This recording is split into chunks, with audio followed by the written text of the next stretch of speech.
कुछ लोगों की गिरफ्तारी की गई है, उनकी संपत्तियां जब्त होंगी, उन्हें सजा होगी। ये छात्रों के उज्जवल भविष्य को ध्यान में रख करके मोदी जी के द्वारा ले गए वे कड़े कदम हैं, उठाए गए वे कड़े कदम हैं। जिन छात्रों के जीवन, जिन छात्रों का उज्जवल भविष्य पर इस देश का उज्जवल भविष्य निर्भर करता है। और मैं प्रधानमंत्री मोदी जी के द्वारा उठाए गए इन कड़े कदमों का हृदय से स्वागत करता हूं, उनका अभिनंदन करता हूं और आभार व्यक्त करता हूं कि प्रधानमंत्री जी, आपने छात्रों के लिए, आपने युवाओं के लिए पिछले 12 वर्ष में अनेक कदम उठाए हैं। आपने डिजिटल इंडिया के नाम पर, आपने प्रधानमंत्री स्टार्टअप स्कीम के अधीन, आपने प्रधानमंत्री स्टैंड अप स्कीम के अंतर्गत आपने भारत के नौजवानों के लिए एक नई आशा की किरण दी। आपने देश के अंदर युवाओं के लिए राष्ट्रीय शिक्षा नीति देकर के भारत का नौजवान अब भारत ही नहीं,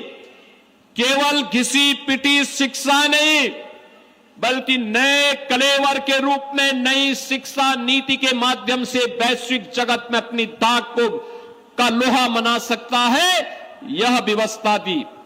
आज आपके कारण नए भारत में हमारा नौजवान आज अपनी पहचान को जब दुनिया के देशों में देता है तो सीना चढ़ा करके जाता है, दुनिया में उसे सम्मान मिलता है। आज भारत के नौजवान के लिए जीवन के अनेक क्षेत्र खुले हैं। आपने एक वर्ष में 12 लाख सरकारी नौकरी भारत के नौजवानों को दी और 12 वर्ष में देश के अंदर करोड़ों नौजवानों को सरकारी नौकरी देकर के उनके जीवन को उज्जवल भविष्य की ओर अग्रसर किया है। और आज जब देश के अंदर युवाओं के मन में कुकसक बाकी थी, आप स्वयं सामने आए हैं, आपने युवाओं के साथ संवाद बनाया है और देश की संसद से एक सख्त कानून बनाने के लिए कैबिनेट से आपने एक नए अधिनियम के मसौदे को पास करके, दिन रात एक करके पास करके उस दिशा में जो कदम उठाया है वह अभिनंदनीय है। और मैं इसका उत्तर प्रदेश के युवाओं की ओर से,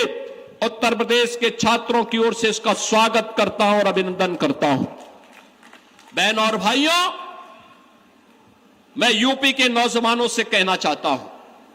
ये डबल इंजन की सरकार याद करिए पहले दिन से कह रही है कि जिसने छात्रों और युवाओं के भविष्य के साथ खिलवाड़ किया तो मान करके चलिए कि उस माफिया के लिए 2 ही जगह होगी, या तो जेल होगी और संपत्ति जो भी बाप दादों के द्वारा कमाई गई संपत्ति होगी उसको हम जब्त भी करेंगे।